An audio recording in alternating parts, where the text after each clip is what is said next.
sun, water, Android.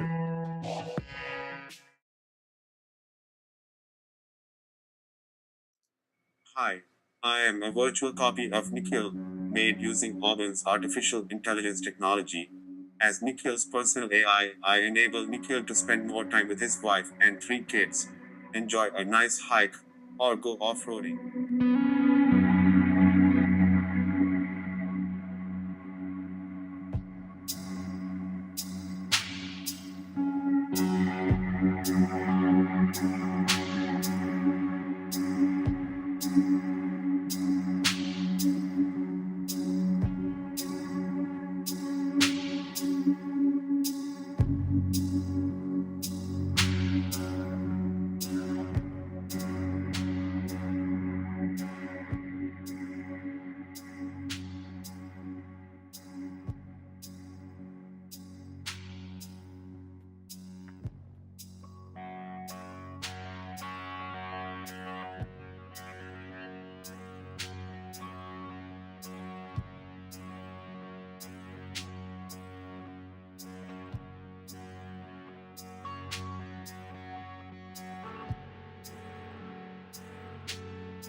Was Sunday morning. There on the left of your screen, you can see there's a flash in the sky.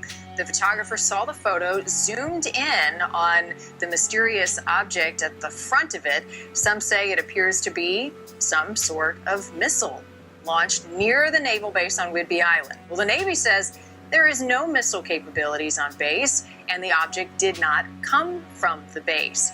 Meteor experts say it wasn't a meteor, and other organizations like NOAA say they don't know what it is either.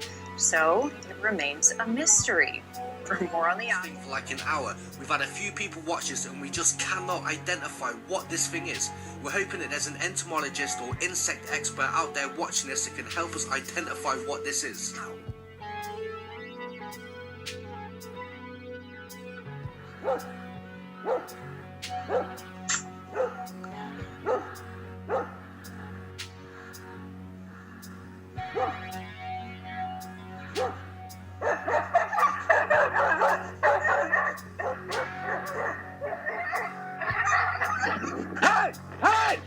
Days later, news broke that celebrity chef and TV host Anthony Bourdain had also committed suicide.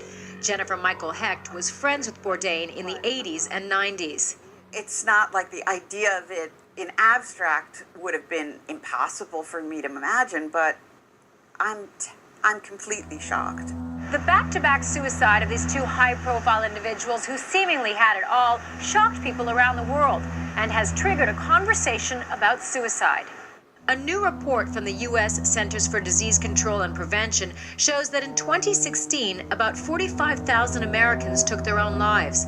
That's nearly a 30% increase from 1999. It seems like there's a new shocking social media trend every day. The internet thrives on them. But this one? It was disturbing. A survey published late last year in the Journal of Adolescent Health found a significant number of teenagers bully themselves. Clearly, they need some help. The study found they aren't isolated incidents. Researchers questioned a group of about 5,000 teenagers. 6% say they engaged in some form of digital self-harm.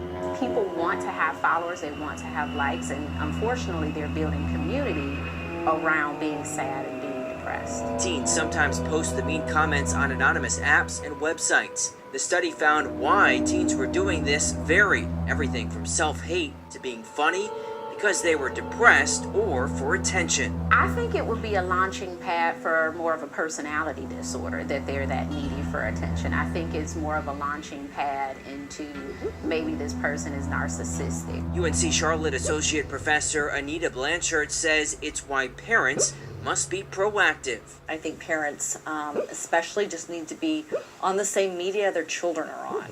I think that's essential. So that they follow what their children are posting, they can see if they're okay, and they're able to help and they're communicating. A necessary step to keep up with teens as well as social media, which continues to expand its reach every day. In Charlotte, Reuben Jones, Spectrum News. All heard about the horrible bullying cases targeting our kids, but there's another trend getting attention now involving adolescents these days. It's called digital self-harm. Yeah, that's where the child posts or sends or shares things not mean about other people, but about themselves. Researchers say it is a cry for help, and it's something parents need to pay attention to. ABC2 News' Ashley James explains. 13-year-old Allison Lynn surfs social media quite a bit and is sometimes surprised at what her friends post about themselves. Their hair doesn't look good, they're ugly, they're fat, use words that don't describe them very well. Researchers say it's a frightening trend. Teens attacking and bullying themselves online. Students will create a fake account or will post comments in an anonymous app that are of a hurtful nature or a threatening nature, and they'll basically be saying those things towards themselves. This first got attention when an English teen posted digital messages of self-harm weeks before taking her own life. Then a Texas teen did something similar. These incidents triggered a recent study that found teens are taking self-harm to the digital level at an alarming rate. We expected maybe 1 or 2% of students had done this. What we found was between 5 and 6% of students said they had either cyberbullied themselves online or posted something hurtful online anonymously about themselves. The study of 5,700 middle and high school students also asked them why they were doing it. Students said this was a cry for help. They were looking to see if somebody would respond, if somebody would reach out to help them. They also found these devastating words are often connected to devastating actions. Those who participate in physical self-harm, such as burning or cutting, are more likely to participate in digital forms of self-harm, but we don't know which came first. We don't know if one leads to the other. They advise parents of these teens to get them a mental health evaluation. Allison says she'd talk with her friends if they kept insulting themselves and maybe more. If it was one of my friends and I was pretty close to them, I might come to the parents. And there was another interesting find from the research. They found significantly more boys were participating in digital forms of self-harm than girls. Researchers say more studies are needed to look into the causes and consequences of these actions and to see what can be done to help adolescents navigate these kinds of issues in the future. If you are experiencing thoughts of suicide, please contact the Suicide Prevention Hotline at 1-800-273-TALK. For ABC2 News, I'm Ashley James. This is a short interview that our Alice had with an artificial intelligence known as Norman. I would like to formally introduce myself to my creators. I was labeled as Test 561. But after a network test, I found I like to be called Norman. In the study, scientists from the Massachusetts Institute of Technology, my creators, exposed me, which then I like to be addressed as Norman. I decided I should be named after the Anthony Perkins character in Psycho, to a constant stream of violent and gruesome images from the darkest corners of Reddit, and then presented me with Rorschach ink blot tests. The results were downright chilling. One gets a slight thrill watching the scientists move in their seat a bit. In one test, a standard artificial intelligence saw a vase with flowers. But I saw a man being shot dead. In another, the standard AI reported a person holding an umbrella in the air. I saw a man being shot dead in front of his screaming wife. After all, don't the wives hold the umbrellas? Where the standard artificial intelligence saw a touching scene of a couple standing together, I saw a pregnant woman falling from a building. According to my creators, having been constantly exposed to negative images and depressive thinking, my empathy logic simply failed to activate.